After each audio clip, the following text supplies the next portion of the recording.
The prison definitely overdid it with the punishments, y'all, because they used it literally to test out some harsh punishments. Their version of solitary confinement was wild. These inmates could not talk to anyone, not each other, and not even the guards. First of all, they ate, slept, and worked in the same damn cell. And when they moved, they actually had to move these prisoners with bags over their heads. This is to keep them from communicating with anyone else, as well as keeping them from actually knowing the layout of the prison. Now, that is kind of smart, but it's also kind of fucked up. Now, inmates were actually kept in their cells the majority of the day, but got 1 hour of yard time. And they didn't receive visitors from families. They didn't get the chance to read newspapers. They couldn't even receive mail. When I'm telling you limited human contact, that's exactly what I mean.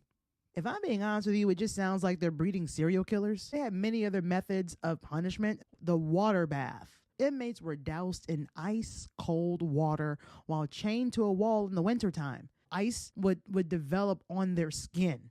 And a lot of inmates, because of the frostbite, I would imagine some of them had to have some things amputated, and a lot of them died from this. The mad chair. Now, prisoners were actually strapped into a chair for days. This cut off their circulation, and sometimes limbs had to be amputated. These people were tied and strapped into a chair. All joints stayed bent. You know what? If you want to try it for yourself, you don't even have to be tied down, fam. Just sit in a chair and do not move. And if you're over 30, you're going to feel that when you stand up.